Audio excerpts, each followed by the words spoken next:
নমস্কার। আগের পর্বে আমরা দেখেছিলাম বাড়ি থেকে বাংলার রাজধানী কলকাতা হয়ে কিভাবে দেশের রাজধানী দিল্লিতে আমি পৌঁছেছিলাম এবং সাথে ছিল যাত্রাপথের বিস্তারিত বিবরণ। যারা দেখেননি পিন কমেন্টে লিংক দেওয়া থাকলো, অবশ্যই গিয়ে দেখে নেবেন। আমি সুরজ, আপনাদের জানাই এক্সপ্লোরার সুরজ চ্যানেলে স্বাগতম। ভিডিওটি সম্পূর্ণ দেখার অনুরোধ রইল। আজকের প্রথম স্থান আগ্রাসেন কি বাউলি।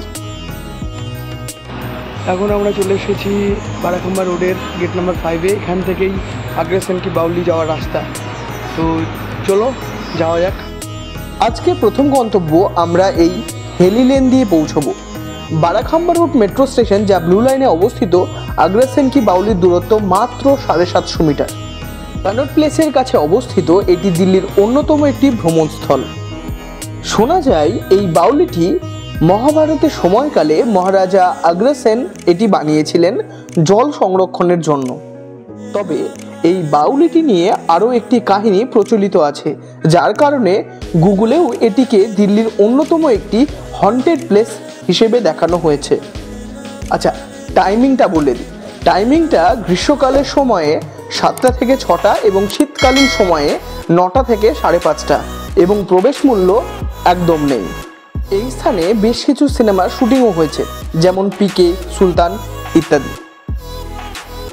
এই স্থান ঘোরার পর্ব শেষ, চললাম ঘুরতে পরের স্থানে।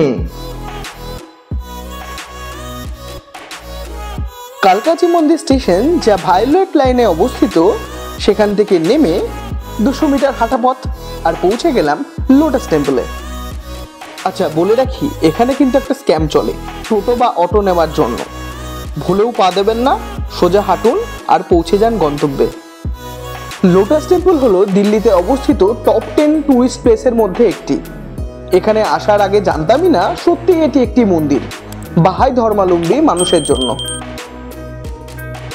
মন্দিরটির আর্কিটেকচার এতই সুন্দর যা দেখে আপনার চোখ সরবেই না। চারিদিক বাগানের ঠিক মাঝখানেই রয়েছে এই কোমল মন্দির। মন্দিরের ভেতরে কোনো ফটো তোলা বা ভিডিওগ্রাফি করা অ্যালাউ নেই। আপনাদের জন্য এই ছোট্ট রিস্কটুকু নিয়েছি।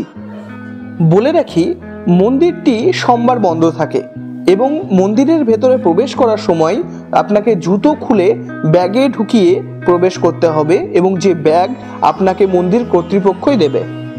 মন্দিরের ভেতরে কোনো মূর্তি নেই বা এখানে কোনো ধার্মিক রিচুয়ালস পালিত হয় না।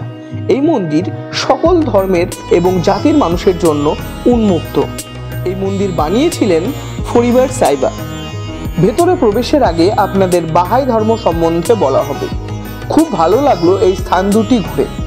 আপনাদের ভিডিওটি কেমন লাগলো তা কমেন্ট বক্সে অবশ্যই জানাবেন। সাথে লাইক, শেয়ার এবং সাবস্ক্রাইব করে দেবেন যদি না করে থাকেন। তো দেখা হচ্ছে পরের ভিডিওতে। যে স্থান দুটি আমরা ঘুরে দেখব সেটি হচ্ছে লোদি গার্ডেন এবং সাফদারজাং টম্ব।